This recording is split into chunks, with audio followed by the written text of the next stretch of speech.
Olá, gente, tudo bom com vocês? Hoje estou aqui trazendo mais uma carta do tarô, certo? Dessa vez eu venho trazendo na sequência, depois da carta 11, a carta 12 do tarô, que é exatamente essa carta aqui do enforcado, ok? É a carta número 12. Mais uma vez lembrando que as informações que eu venho trazendo nesses vídeos, eu trago desse livro aqui, Jung e o Tarô, uma jornada arquetípica de Sally Nichols, ok? Bom, então, né, na sequência, a carta número 12, o enforcado. E, por coincidência ou não, certo, essa carta, ela, a mim, certo, remete exatamente ao momento que estamos vivendo, né, esse momento difícil, do coronavírus, né, que nos coloca numa situação, assim como esse rapaz aqui, certo, de imobilidade, certo? E talvez necessitando mudar sua forma de ver o mundo, ok? Ele precisa de uma mudança aqui, né? Então é um momento aqui de transição, certo? Onde esse rapaz aqui, ele é forçado a uma situação que poderíamos achar que é uma posição de castigo, uma posição de inatividade, certo? Ele se mostra muito indefeso, né? Quando somos paralisados por uma doença, por exemplo, né? Como está acontecendo agora, nessa questão do coronavírus. Então vejam que ele está completamente à mercê do destino, completamente indefeso e imóvel. Ele está com as mãos atadas para trás, né, e pendurado, como o nome da carta diz. Então, veja bem, a sua cabeça, né, que é o centro do poder racional, certo? Está para baixo, ok? Como uma espécie de crucifixão, certo? Uma espécie de castigo, ok? Vejam, na carta anterior, a força que nesse tarô aqui é o número 8, mas no tarô tradicional é o número 11, mostra aqui uma grande força e esperança, né, na ação humana, né? A ação humana, ela traz aqui uma grande força, né? E isso pode ter inflado o ego, né, do nosso herói, né, na trajetória do tarô, ok? E de repente, por ter acreditado tanto na sua força, né, ele chegou em um momento de inatividade, um momento de fragilidade, ok? E aí, a sua cabeça, o grande centro da razão, certo? A grande mãe terra o empurrando para baixo, certo? Exatamente para as profundezas da terra. Ele está amarrado a dois troncos com a cabeça voltada para a terra, certo? Exatamente o centro da razão humana que se acha dono da vida, ok? E veja só, é necessário então, nesse momento em que ele está voltado para a terra, exatamente o seu centro racional que se acha dono da vida, que ele deve mudar a sua percepção, daí a sua cabeça iluminada, certo? Porque aqui pede um novo crescimento.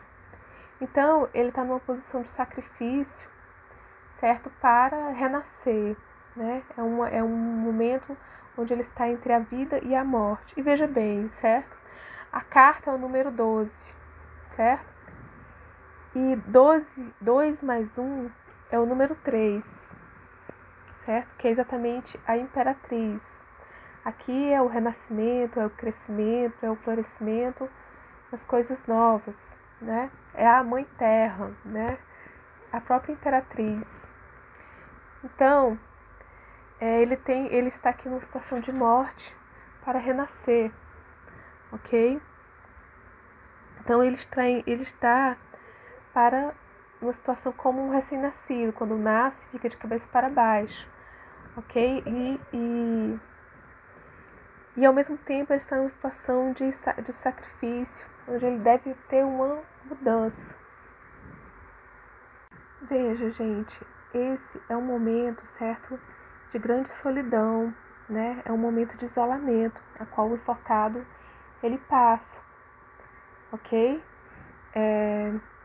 Essa carta, né, ela mostra sim, né, essa situação de desamparo, mas é muito parecido com os rituais de sacrifícios, né, que eram feitos em algumas aldeias indígenas ou africanas, por exemplo, quando um menino passa da idade da infância para a idade adulta, às vezes exige dele um sacrifício de morte, né, uma situação de dificuldade muito grande ao ponto de chegar próximo à morte para que a criança renasça numa vida adulta, né? Existem esses rituais de sacrifício, ok? Então, é necessário que passe por uma situação de morte para que o jovem aqui, ele renasça em outra vida, certo? Então, ele vai passando por uma transição, certo? Para que ele vá para um novo mundo, para que ele encontre o centro de si mesmo, certo? Já que ele mudou aqui a perspectiva dele, ele encontra um centro em si mesmo para poder renascer com outra percepção, certo? Então, é também aqui representada essa carta, né, que vem representando as pessoas, né, que passaram por sacrifícios, né, que foram sacrificadas. Por exemplo, existe aquelas pessoas que seu ponto de vista diverge do ponto de vista coletivo, né? E essa pessoa muitas vezes é tida como um traidor do estabelecido, e aí a sociedade o castiga, né? E o coloca dessa forma, né? Como um enforcado dentro da sociedade, né? Como um homem pendurado da sociedade, certo? Por quê? Porque ele traz novos valores, novos pensamentos, né? E aí tem inúmeros casos na história, né? O próprio Jesus passou por isso também, certo? E não só Jesus, mas pessoas que se opõem à sociedade, a sociedade o coloca como um enforcado, ok? Como um traidor, né?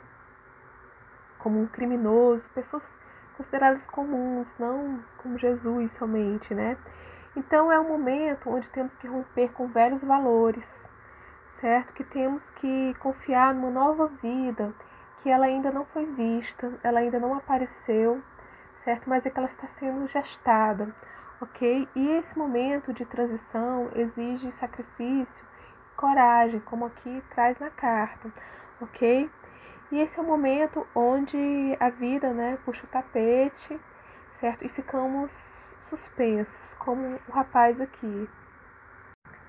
Olha, gente, o enforcado, ele não tem uma figura celeste para ajudá-lo, aqui como nessa carta aqui dos enamorados, né, que tem uma figura aqui celeste para ajudá-lo. Não tem, certo? O enforcado, ele está com a cabeça virada para a terra, e o que ele poderá encontrar na terra apenas são os insetos, né, os vermes, as larvas. Também não tem aqui um leão, né? Ele encontrará as criaturas rasteiras da terra, mas ele precisa estar em contato com exatamente a Mãe Terra aqui, né, para que ele renasça, ok? Então, se o enforcado ele aceitar que ele está passando por esse momento, certo? E procurar mudar a maneira de ver o mundo, né? Ele enxergará que os problemas da vida cotidiana comum é algo bastante fútil, né? Pois ele terá outra visão e outra iluminação. Se ele conseguir, né, ter passar por essa transição de forma sábia, pois, por outro lado, ele poderia sim sucumbir a essa posição, ok? Então, essa carta, ela mostra que qualquer um podemos passar por uma situação enforcado, seja por uma doença, por um acidente, por uma depressão, certo? Somos todos a mercê, né, estamos à mercê de passar por essa situação, mas é um momento de introvisão, certo? Que aparece na nossa vida e que mostra que aquilo que consideramos racional, estável e seguro pode sim mudar, né? Nosso ego muitas vezes é muito inflado e passamos por situações que podem nos colocar nessa situação do enforcado, ok? E aí vemos que o que achávamos seguro é, na verdade, bastante instável, certo? Então, somos assim forçados pelo destino a explorar outras dimensões e é importante que esses momentos, né, eles sejam vividos, certo? E aceitados como uma espécie de cura, ok? E quando o sujeito ele aceita o seu destino, ele se liberta, né? A autora até traz aquela parte onde Jesus ele se entrega, né? No momento que ele se entrega, que assim seja, feita a vossa vontade, né, do Pai, ele liberta o espírito, né? Enquanto ele ainda estava tendo pena de si mesmo, em algum momento ele tem, né? Ele fala: Deus, Pai, porque não me abandonaste?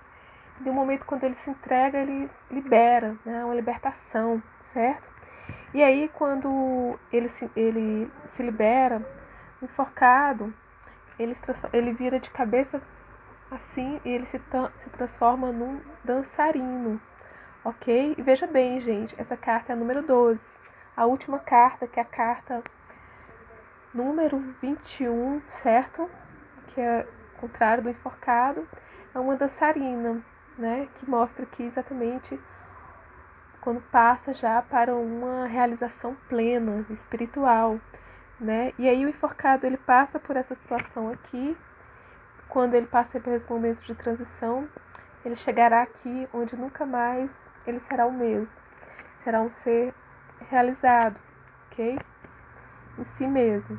Bom, essa aqui é o que eu vim trazer hoje. Eu me demorei bastante com essa carta, porque achei muito interessante e importante para esse momento que estamos passando, certo? Logo estarei com outros vídeos. Muito obrigada.